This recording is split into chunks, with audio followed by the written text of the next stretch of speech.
What's up, tribe? How you guys doing? This is going to be your review for Greenleaf Season 4, Episode 8. Now, look, y'all, let me tell you something. First of all, before we even jump into this, I need to know who writes Lady May's dialogue. Oh, I love her way with words. I love her command of the honey. And it was funny because Grace even said something in this episode talking about some mama. Who is going to talk like you when you're gone? And she said, no one. I know that's right. Anyway, so we start this episode off with Julie coming down to visit Grace. Julie says, so, heard you met Fernando. And Grace said, yes, I did. And I didn't know that he was part of Hope and Harmony, basically until this moment that you came down here and felt the need to talk to me about it. She said, he's a handsome guy, isn't he? Grace was like, yeah. She said, but what's going on? What's the deal? What's the plan? What y'all doing? And she tells Grace, basically, they want to turn Hope and Harmony into a megachurch. She said they want to be like the Potter's House. Or she named a couple of other places. But basically, they want to turn it into the megachurch. So they bought up all the land surrounding Calvary, so that they could expand. They talking about restaurants and a gym and state-of-the-art this and state-of-the-art that. And, of course, they going to need more parking, so they got a parking lot. And I don't know if I believe this. I just don't know if I believe that that's what they're really trying to do. But, okay, let's go along with that for the moment. Grace was just like, oh, really? So, of course, Grace beelined it back home, honey, to let Lady May and Bishop know what's going on. And that's when Lady May, she's going off, honey. And she turns to Jacob, and she's like, how could you sell them your land? Now, what they do is now they own all of the land surrounding Calvary. And she was like, how could you? And he talking about some, well, I didn't know. Clarissa didn't know either. Lady May ain't buying it. Lady May don't believe that Clarissa don't know nothing. She ain't feeling it. So then, I guess to get the heat off of him, Jacob is going to tell them that Charity is messing with Phil. I don't think they're sleeping together because she made mention about what they don't do. So, okay, I guess they just dating. But that she's dating Phil. Now, what I don't like was Jacob was the one that snitched. But Charity is going to blame Grace. And when Bishop had an opportunity to clear up who told him, he did make it seem like both of them had something to say. Neither here nor there. And that's important. And that'll become important later. But that's important to know that Jacob was the one that said something. And Grace even told Jacob, don't say it. This isn't the time. This isn't the time. Neither here nor there. Lady May tells Grace, we need to get to the deacons. And Grace is like, well, I can't do it. Like, I got to play good cop. I can't go in there, guns a-blazing. She said, well, how about we invite them over here to... She said, we invite the deacons. Everybody except for Connie will come to my engagement party. And she was like, yeah, she probably will. She said, okay, well, then let's, that'll be our opportunity to put a little bug in their ear about what's going on here. Because we got to get in front of this. Bob is going to be there in 2 weeks. And Bob wants to make this announcement to the church. So Grace was like, Mama, you smart. Let's do it. And they said, now, her nemesis, what's that woman name? Connie. Her nemesis, Connie, she said, well, she said the sure way to get Connie to come is to not invite her. She said, because that woman really likes being rude. So I know how to get her here. So they put that little plan in place that they're going to have this engagement party, honey. And they're going to invite all the deacons. Now, upstairs, Jacob goes back upstairs. Now, Clarissa is asking Jacob, told him they didn't get the house, that they took a cash offer. She said, but, just out of curiosity, who do you think your parents have left this house to? Jacob was like, I don't know. She said, you think that they left the house to the three of you equally, or what is it? Jacob was like, I really don't know, but, She said, well, can you find out for me? Jacob was like, I don't really care. But, all right, whatever. So then he says, well, I have a question for you. Now, men, every man, I don't think I have too many, but every man that watches my reviews, this is what I need y'all to do. I need y'all to take notes. I need y'all to take notes on what Clarissa did. Because this is what women do. Okay? Jacob basically in a roundabout way was, he was like, what you doing at Fernando's office, right? Not only did she already have a lie ready, she had thought this through. She knew that Grace had seen her there, and she was ready for the answer. She said, I was there about the cufflinks. Jacob said, the cufflinks? Remember those cufflinks that you liked? I went over there to find out where I could get you a pair. So I was there for you, Jacob. And then she flipped the whole damn thing and got indignant and told him, how dare you question me like I'm some common hoe on the street? How dare you think that I would be out there doing something I wasn't supposed to be doing? She said, but what about where you were? He said, what you win? She said, all those nights I was in that bed by myself. She said, how dare you question me when you hurt me so badly? I said, you know what, Clarissa? But see, that's what women do. Men take notes. Don't get mad. Just take notes. Because that's what we do. And that's why women don't get caught like men get caught. She had the lie ready, and she flipped it on him. And she flipped it on him so fast that she was out the room before he had a chance to even think good. Next thing you know, he out there trying to figure out a way to get back in good because he figured he done messed up. And she the one sleeping around. You feel me? Moving on. Down to the cottage house or the carriage house. Zora and her new best friend Nikki are going through old pictures because they're getting a slideshow together ready for the engagement party. Sophia walks in and, she's odd man out because Zora, even though I think Zora now understands why Sophia lied to her about the brother, Zora's still being Zora. She making a little smart comment. She's like, oh, I thought you'd be busy with your new brother. You ain't had time for us, But Nikki ends up inviting Sophia to sit down and join them. But she was really the third wheel.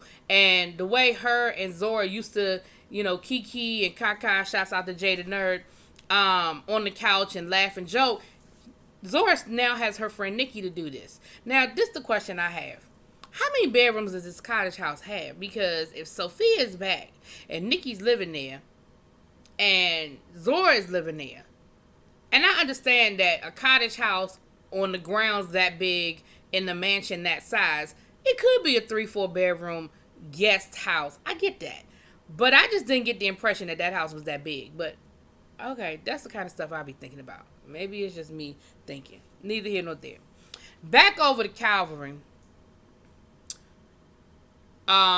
Philip is talking to Julie, and Philip is like, look, I really wish you had told me your plans before all of this went down. And Julie was like, look, we want, you ain't know it is what it is, but I need your help. I need you to help me get everybody on board because this is the plan. Daddy wants it this way. And, Philip is in his feelings about it. And he feeling some kind of way, And, you kind of pick up on something, but something ain't right with Julie. I don't know, but Julie, whatever the child's name is, something's not right with her. You almost, like, if you look at her face, she almost look a little deranged. Something is not right with her. So, Bishop is talking to Charity, and Bishop is basically letting Charity know, look, we know about what's going on between you and Phil. And see, that was where Charity automatically thought it was Grace. And instead of Bishop saying, no, it wasn't Grace, it was Jacob that told us, Bishop made it seem like, yeah, well, both of them felt this way. And see, that ain't even how it went down. And again, that is important when we get to the end of this episode. It is very important that we understand that piece. But neither here. I'm not going to dwell on it. I done said it twice. But Charity goes on to let Bishop know, look, I'm in love. This is how I feel. Y'all, y'all act like I can't do nothing right. I can't preach. I can't pick the right man. I can't do this. Y'all act like all y'all want me to do is sit on the couch and be cute and eat bonbons. And Bishop was like, look, that ain't even what it is. But at the end of the day, you knew what the plan was. The plan was for us to get this daggone church back. The plan was not for you to basically get in bed with the enemy. And Bishop is telling, Charity's being Charity, honey. Charity is, doing that woe is me. I can't do nothing right. I fell in love. Why can't anybody love me? Why is it always about Grace? Marsha. Like, that's what it reminds me of, So then she tells the Bishop, just give him a chance. Just give him a chance. And Bishop was like, what? So he says, I tell you what. Let the boy come to the party, and I'll see then. He said, but please let him know that if he hurts you, I'm going to treat him just like anybody else that hurt my baby. She ain't tripping. She could care less. So, down to Calvary, Cora done finagled her way into an invitation, just like Lady Mae said. When she found out everybody else was invited to the party and she wasn't, she went to Corinne about it, and Corinne was like, basically let the woman, she said, I'll put you down as a plus. Yeah, I'll let them know you coming, basically. And she said, down to the minute. Lady Mae was right. So now, little Miss Clarissa, now, I like the way you flip things on Jacob. That was cool. But this episode, I'm not sure what you're doing. I'm not sure how you moving, and I'm not sure why. Because even if you hate Lady Mae, you seem to love Bishop. And you, whatever your situation is with your husband, and I'm not understanding why you're willing to hurt all of them just because you hate Lady Mae. But neither here nor there. She done finagled, or at least she thought she done finagled Bishop into letting her know what his safe combination is to find out where the will is. She made up a lie about wanting to copy the marriage license for the slideshow that Zora was doing. And Bishop said, well, it's upstairs in the safe. And he said, well, you wait right here. Oh, I'm not doing anything. I can come. And she's looking over his shoulder, trying to, catch the combination without looking obvious that she was catching the combination, honey. And she just a sweet talking to Bishop the whole time and so forth and so on. And just as they finishing up, honey, here come Lady Mae from around the corner. What y'all talking about? And Bishop said, oh, she just wanted a copy of the marriage license. They doing something for the slideshow for the party. Lady Mae said, oh, really?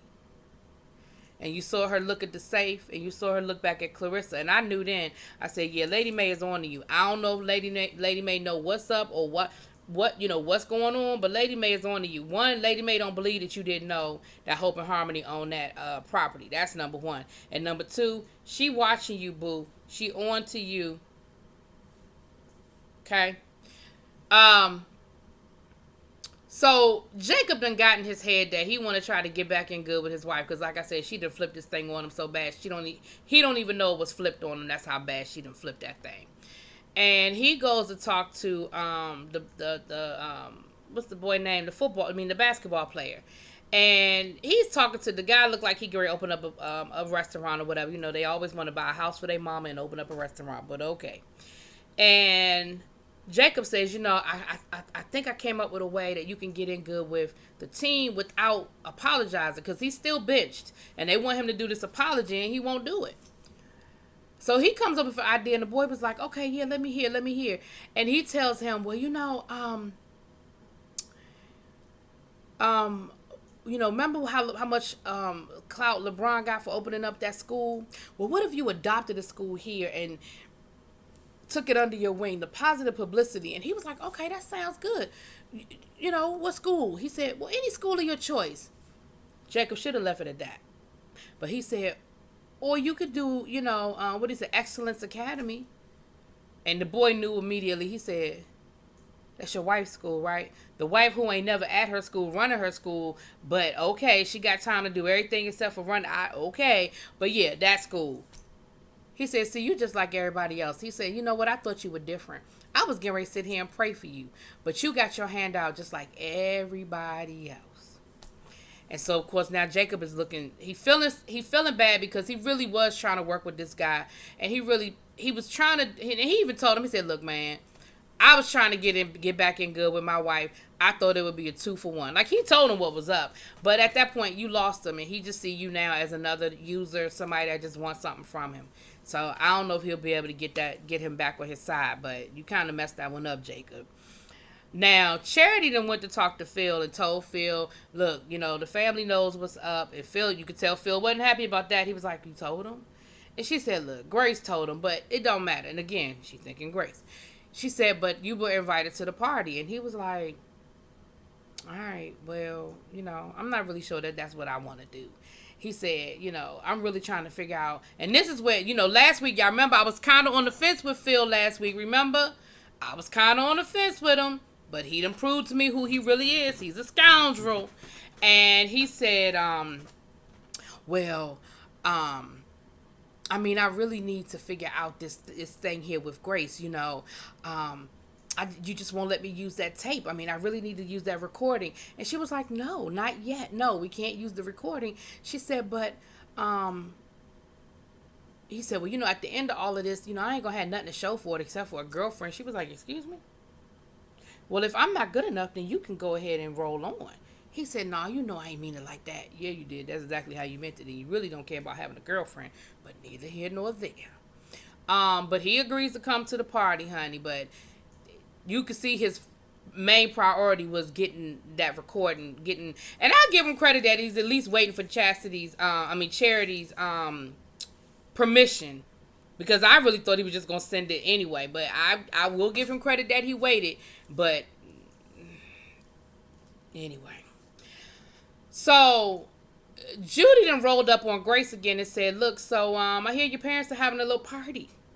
She said, yeah, they having an engagement party. She said, I think that's really just an excuse to get the deacons together and try to talk trash about us and try to poison their minds about what we're trying to do over here. And Grace was like, look, I know you understand more than anybody. I don't control what my parents do. No. I'm sorry. That was later on. My bad. I got ahead of myself. She said, it's just a party. Like, it's not that deep. She said, well, then you won't mind me coming then. Grace said, okay, fine. You could be a +1. Now, see, this is where Grace, and I understand Grace don't like to lie, okay? Unless it's to the police about the son she never met. But this is the point where Grace should have lied, because she said, did you tell your parents about our plans over here at Calvary? Her answer should have been no. No, I didn't tell them anything. And then she wouldn't have insisted on coming to this daggone party, and she wouldn't have been there. Although her presence didn't stop nothing, but neither here nor there. So they present the plan to the deacon board. And of course, Connie is all on board, honey. Connie's like, I want to do it. And what they find out is the cost that they wouldn't have to build this new megachurch isn't going to cost the church any money. It's only going to cost the church seats on the deacon board. They said, we want 50-50. And they said, well, 50-50, well, who do you want to quit? She said, oh, no, nobody has to quit. She said, at the size of this church that we getting ready to build, we'll add seats. We're going to need a bigger deacon board. And it's 12 of you. We'll just put 12 of our own people on there, and then everything will be fair. And they present it to the deacon board, and they leave, to let them vote on it. And of course, they in there arguing, honey, because some people ain't that stupid, and they see what's going on, and they see that there's more to this story. They know that there's more to it. But of course, Connie is, I want to make this work. This is perfect. This is great. Let's figure out a way to make this work, honey. But anyway, so now we're down to the party. All right, everybody's at the party. Phil and Bishop immediately go off to the side and have that conversation. And you know what they said. It was just you better not hurt my daughter. I got my eye on you. I ain't too sure about what we doing here. Phil was like, look, if I just wanted to roll in the hay, it would just be a roll in the hay. Wouldn't my life be easier if I wasn't messing with your daughter? Now, I never heard him say nothing about being in love or none of that other stuff. But, he said enough, I guess. But, Bishop ain't buying it, and neither is Lady May. They said he didn't say the one thing that needed to be said, which was, I'll quit my job. That's how much I love my daughter. Now, I don't know why they ever thought he was going to say that. But anyway. Now, Grace tries to have a conversation with Charity, and Charity lays her out, talking about you had to be a snitch, and, you just always have to have everything your way, and you just can't let me be happy. And Grace is like, but what? Because remember, Grace didn't say nothing. It wasn't Grace. It was damn Jacob. So once again, Grace is sitting there like, well, what the hell did I do now? But Charity just want to hate Grace. She just wants to hate Grace. Meanwhile, Lady May is working the room, honey. She working them deacons and telling them. And her point is valid, though. She said, look, 50-50 is not 50-50. There's no room for it. There's no wiggle room. If they have 12 people and y'all have 12 people, anytime something comes up for a vote, all they have to do is convince one person on the other side to vote their way, and they can get whatever they want. And they already got that in Connie. They done bought and paid for her a long time ago. And, but they kind of listening to May like, that's kind of valid. And I was like, that is a very good point that Lady May is making. Now, in the meantime, we got Nikki and Zora hanging out, and here comes Sophia, And daggone Corinne's grandmother don't even recognize Sophia. She thought Nikki was Sophia. Sophia is the forgotten one. But here's the thing, and she kind of in her feelings about that. But see, Sophia, you did that. Because you've been questioning God for the last year. You haven't been going to Calvary. You dropped off of everything. You kind of become a recluse. Then you went away to school. Nobody know, and I'm not saying that makes it okay. But you sort of created some of this. And I know if you questioning God, you questioning God. I can't walk the walk with you. But yes, out of sight, out of mind, boo. And they just didn't know it was you. So she storms off, honey, and she goes on back to the cottage. Now, while she's down, I'm going to get this out the way. While she's down at the cottage, the basketball player shows up to drop off the rest of Nikki's stuff. And I guess it ain't no lock on the cottage door with all of these strangers on the estate. Nobody locked the door, but okay, he walks right in, and Sophia was like, "Excuse me?" And he said, "Oh, I'm sorry. I thought everybody would be at the party. I was just dropping off Nikki's stuff. I guess he didn't want no confrontation." And, Sophia was like, "Well, that's fine." She said, "So you're, what's his name? It started with a D. What that boy name?" Anyway, I ain't going to say nothing wrong because then y'all will tell me up in the comments. But anyway, and so, he says, "Well, who are you?" She said, "Well, I'm the prodigal preacher's daughter's only child. That's who I thought I was. But nowadays, I don't know." He kind of looked at her. He was like, "How about just start with your name? What's your name, child? What's your name?" And so she says, she says, "I'm Sophia," and he introduces himself. And, they kind of standing there a little bit awkward. And then he says, "You want to go for a ride?" No, she says, "So you and Nikki are really done, huh?" And he said, "Yeah, it seems that way." He said, "You want to go for a ride?" And she says, "Where?" He said, "It doesn't matter." He said, "Sometimes it's just nice to just go for a ride." And honey, she leaves with that boy. I said, "You don't know this boy from a hole in the wall. Just because he a basketball player don't mean that he is exempt from bad behavior." But okay. All right. I mean, I don't think he going to do nothing to to the child, but okay. Back up to the main house, Philip and Clarissa are talking, and once again, Philip is trying to talk. Not Clarissa, Charity. And once again, Philip is trying to convince Charity to let him use that tape. And Charity is like, "No. She said it's not about Grace, it's about that boy. I don't want anything bad to fall back on the boy." And she said, "Well, walk with me to get something to drink." And he said, "Well, no, let me go talk to Julie for a minute, because she's looking real lonely right now." And she was looking like a fish out of water, honey, sitting in that daggone room looking all lonely and in her little feelings. So he goes over to start talking to her, and what we find out is once upon a time, Julie and Phil were a thing.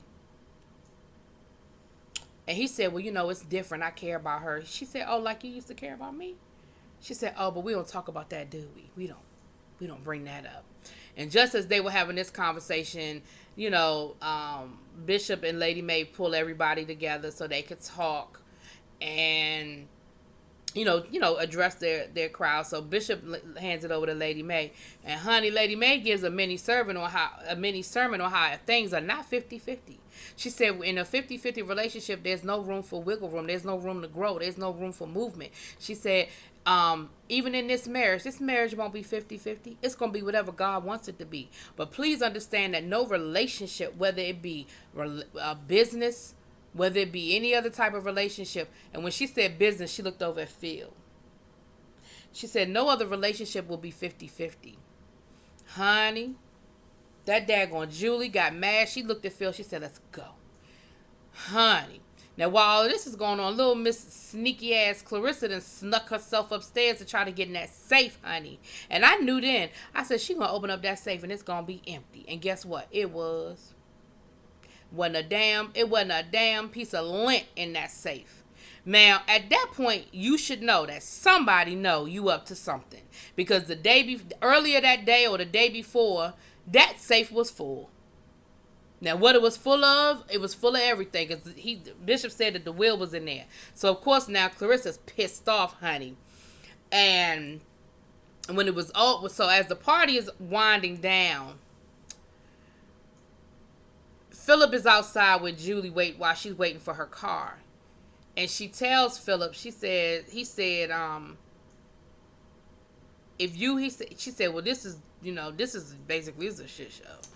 He said, well, if you had told me what was going on, I could have tried to, finagle some things and work some stuff out. And she looked at him. She said, Daddy just told me 2 days ago. Like, I didn't know either. He said, well, what is really going on? She said, I don't know. But, Daddy, it is what it is. But, we got to make this work. So then she looks at him and she says, I guess her husband, he asked me for a divorce. She said, you don't want me. He doesn't want me. And just at that moment, the car pulls up. And he said, are you all right to drive? She said, why do you care? She said, I'm fine to drive.